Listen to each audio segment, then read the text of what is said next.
and welcome to another edition of Segundo Magazine. I'm Catherine Shen.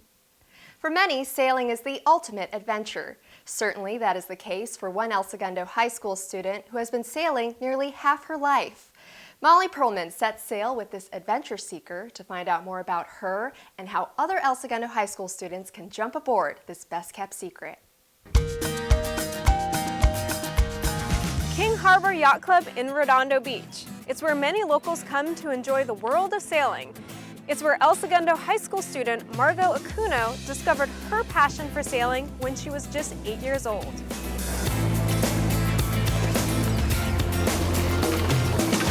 I'm a really independent person, so sailing means my freedom. Like, I can go anywhere I want to go on the water. It's so peaceful because there's no motor, there's nothing, it's just silence, and you're just gliding along. Woo! She's a tough sailor. You know, she's very brave. I mean, she's tiny and she doesn't look too intimidating, but she goes out there in any of the conditions and I've never seen a tear shed. Circle the boat, do a quick warm up. She's explained it to me as it's kind of like freedom. She likes to get out there, she's on a boat, usually she has her own tiller, she's got her own control of where she's going and what she's going to do. Her decisions are her own to make. That's pretty liberating. 1 minute! You're ready, 1 minute! She is inspiring. She's good at it and she knows what she's doing. And you can learn a lot from her from sailing with her. She is incredibly kind and good-hearted. She is always aware of her teammates. She is always aware of how she can give to her teammates. Especially, she acts as a mentor to the younger kids without even being asked. Go, go, go, go, go! While on the King Harbor Youth Foundation race team, Margot has had the ability to improve rapidly by learning advanced skills and by having the opportunity to practice on a consistent basis. You know, certainly by high school, there's no coaching during the race. And so you're the only person that is, looking out ahead of you, seeing what's happening on the water, seeing what your competitors are doing, and you have to make your strategic calls based on that, and it's extremely dynamic variables. And so really and truly, all the responsibility and the calls are on you. It really gives her some skills that are really, really important in life, and we don't all give our children. And that's part of this perseverance and facing failure and overcoming failure and having to do hard things on her own and figure it out without somebody.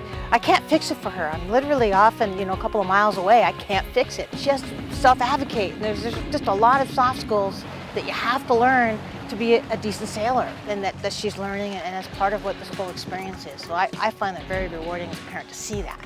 We try to push ourselves at practice so that when it comes to, day of the regatta, we're ready. We focus on about two different things, speed and boat handling. Boat handling is going to be any maneuver you see on the water, your tacks, your jibes, your penalty turns, which are like your 360s or your 720s, your accelerations off of the starting line. You'll notice, they heel the boat really hard and then they have to flatten in order to get this big burst of speed out of the boat. And FJ sailing in particular, it's a little bit tricky in that there's two people in the boat. So communication is 100% important. These have made me a better sailor by just being able to work with my teammates and just practicing on and on with them. And Abby does a great job of also mixing it up sometimes with practices and who we sail with, so that way we get to experience new people's sailing techniques. Luke, Peter, and Duke versus Margot, Daniel, and Shark. We also do drills that have to do with starting lines and going around little buoys on the water so that we can, our boat handling is perfect for the race. Break overlap, good, now he has to round. Safety is also heavily emphasized during practices. Margot demonstrated two safety skills that she learned here: capsize recovery and man overboard. If your crew's in the water, are they okay? You have to use teamwork skills and communicate with each other, make sure everybody's safe. To no surprise, Margot explained that this isn't always her favorite drill. Depends mostly on the weather. Sometimes the water can be pretty cold, but most capsize drills are in for the beginner classes to make sure that they know how to flip over a boat and get it back upright, and also so that they know how to swim. Through the many years that Margot has come to this facility, true bonds have been built. You know, the older kids will coach through the younger kids, and for her to have that sort of nurturing experience and for her to just shine, and she's turned out to be one of the top crews, it's been awesome as a coach. You get kind of this brotherly and sisterly bond because you've been through like the freezing cold and really rough conditions, so you get really close to each other, and I feel like I can tell them anything. One of Margot's goals right now is to build a team so El Segundo can compete in the high school races.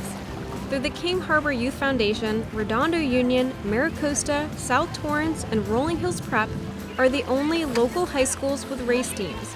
These teams compete in the Pacific Coast Interscholastic Sailing Association Series. If we can get at least, I think, 3 people to join, then we can start a race team. And then I'm not allowed to do some regattas because I don't have a race team, so that would be really awesome if I could race in those races. To see what racing with Margot is really like, and being that I'm also a sailor as well, I decided to get in the boat with her and give it a try. Although this was my first time in an FJ. She was very kind, very patient, and a great instructor. She's also a confident yet calm sailor, 2 attributes that I really appreciated. Round me like a leeward mark, finish between us in the reach mark. Sailing is really unique in that girls race against guys, and it's this really even playing field to a very high degree. The girls are just as competitive as the guys, and it's one of those few sports that you actually see that. You see girls competing against guys, you see girls kicking guys' butts. Sailing, to me, it's kind of not like a sport, it's kind of like a necessity to life, because it's become so much part of my life that it's like if I lived without it, it'd be really kind of not the same. For me personally, I love sailing. It's my meditation.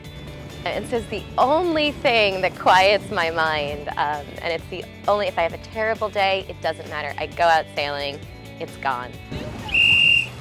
It's become my passion, absolutely.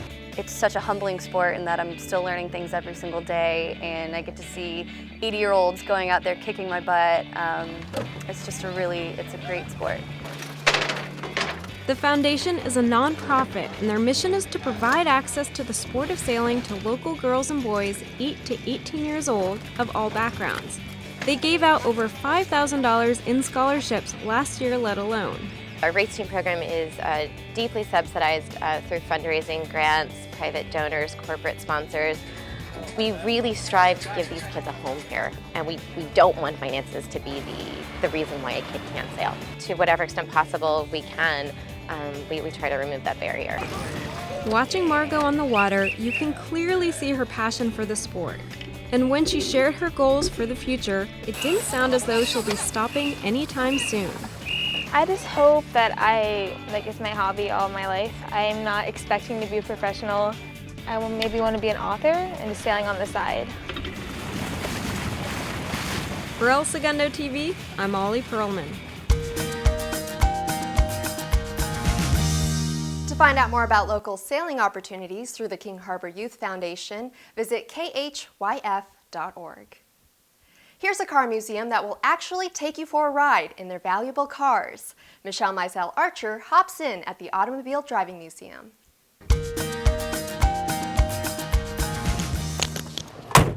Let's go, guys. Can I drive? Welcome to 1959.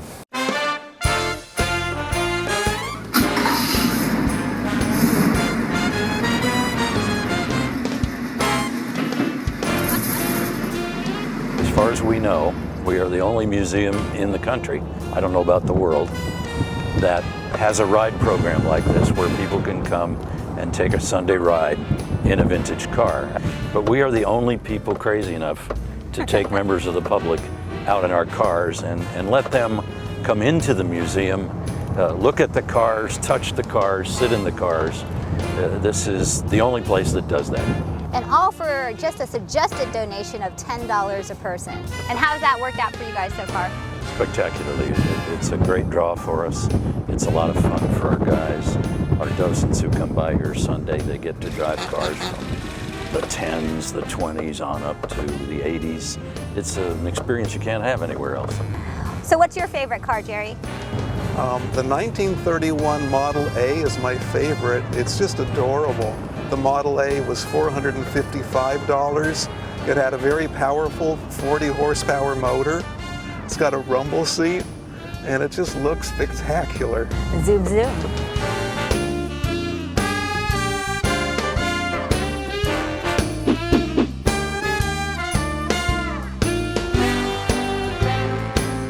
What's your most popular car here at the museum? It's right in front of us, the Model T. Let's race. You're in a 1959 Cadillac. What do you like about this car?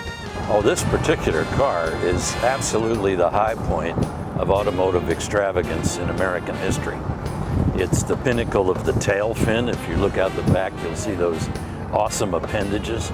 They never got bigger. This was the biggest and last year. Have you ever taken this car up to its maximum speed? We're on camera. No. Yeah, you are with the director of preservation. If the answer was yes, it'd be wise to suppress it.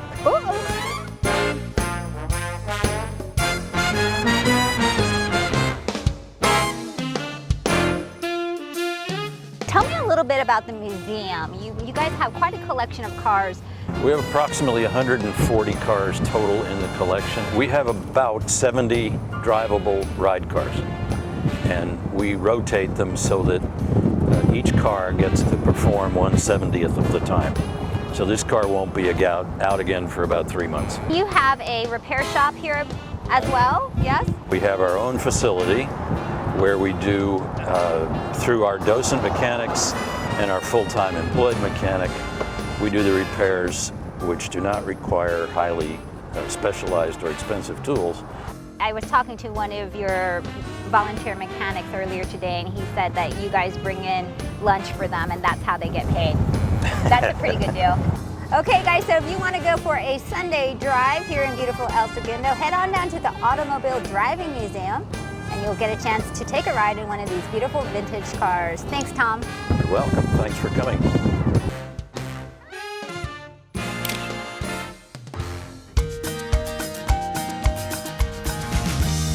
For more information on events like this, visit automobiledrivingmuseum.org or call 310-909-0950. 'Tis the season for holiday cheer and good tidings. The city of El Segundo lights up Main Street once again for this festive holiday event. It's that time of year again to get in the holiday spirit, but even though it's 75 and sunny here in El Segundo, family and friends gather around for carolers, food, a sighting of Santa Claus, and the lighting of the Christmas tree.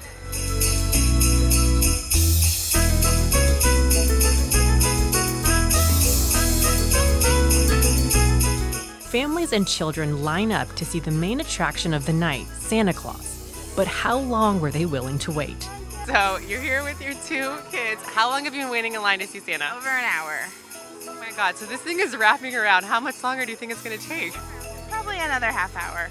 Have you seen Santa Claus yet tonight? No, Are you gonna wait in that long line? probably not. How long has it been? Over an hour. Over an hour, yeah. So we talked to someone at the end of the line that also stood an hour. So that means they have another hour to go, it sounds like. Oh, yeah. Even with the long wait times, everyone seemed to stay in the holiday spirit. You'll get a good picture and then everything will be worth it, right? Absolutely. He has never met Santa before, so this is his first time. So we're looking forward to that. Santa Claus may have been the life of the party, but there were plenty more fun activities and music to keep busy leading up to the tree lighting. I think it's exciting to be here in the plaza where we like to enjoy the crowd, and then we give them a chance to hear some favorite Christmas songs. Allison Dobey, the event coordinator, has been working with the city of El Segundo for over 10 years and says setting up this event is the best part of her job. This is one of our favorite events of the year. We've had Mattel involved for numerous years and graciously donated the toys and also helped put on the whole event. It's just seeing all the kids out here today and seeing everyone have a good time for the holidays. It's really good. We bring hundreds of toys, so whenever you go see Santa, you get a toy after. This year we have 800 toys, and we expect them to be gone by the end of the night.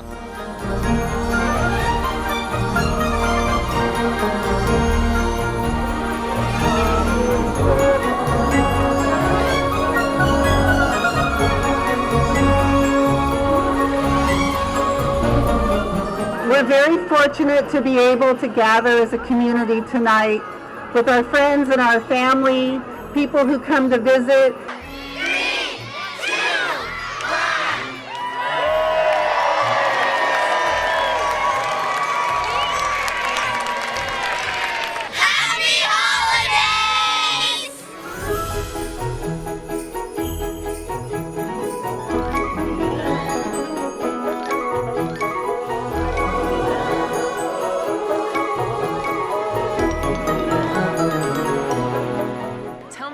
About what this event, the annual lighting of the Christmas tree, what it means to the city of El Segundo. Oh, it's a wonderful opportunity for our community to come together, see lots of friends and family here tonight, and we're so blessed to have sponsors. Mattel is our title sponsor, and they provided all these wonderful toys for Santa to give out. It's really a heartwarming evening.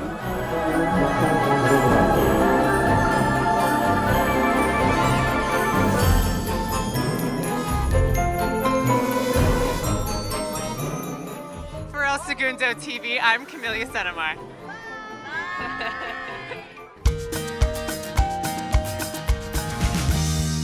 If one of your New Year's resolutions is to improve your health or to try something new, this class is perfect for you.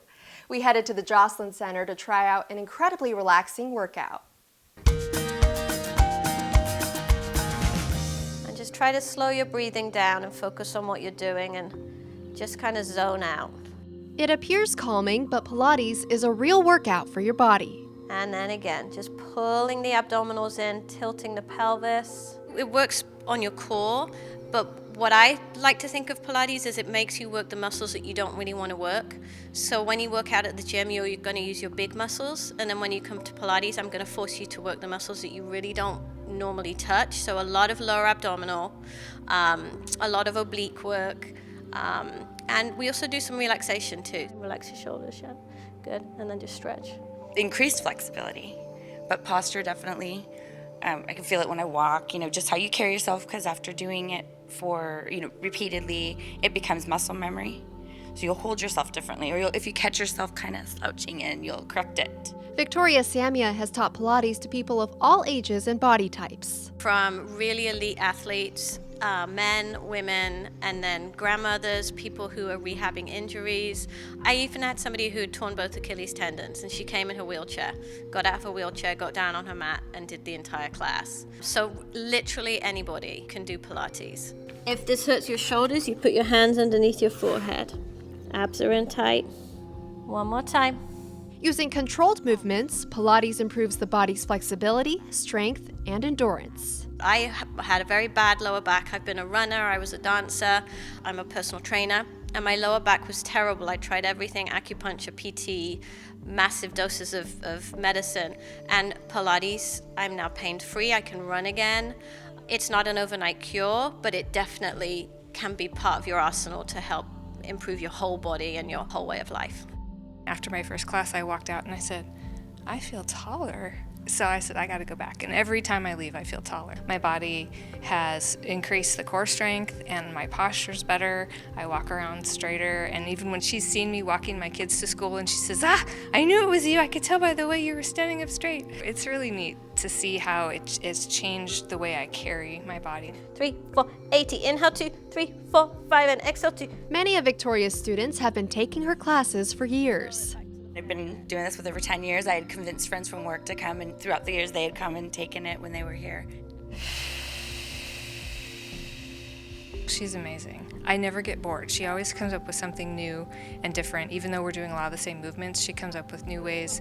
This is the first year that I've been with her that she's used the magic circle, which is really great, extra stretching. What a lot of people really like about Pilates, 90% of it's done lying down, which I think is a way a lot of people would like to exercise. 6, 2 more, 7. Inhale here, and then as you exhale, just imagine someone's pulling you into the center of the room. There you go. Nice. And then inhale, and then exhale, stack it back up. Vertebra. Good. Well, I just finished up my very first Pilates class, and I already feel much taller and much more relaxed. So if you're interested, be sure to give Victoria's class a try. You'll feel like a whole new person. For El Segundo TV, I'm Catherine Chen. For more information on the Pilates class or any other classes offered by the Recreation and Parks Department, call 310-524-2705. Well, that's going to do it for today's show. Be sure to follow us on Facebook, YouTube, and Twitter by searching El Segundo TV. I'm Catherine Chen. Thanks so much for watching. We'll see you next time.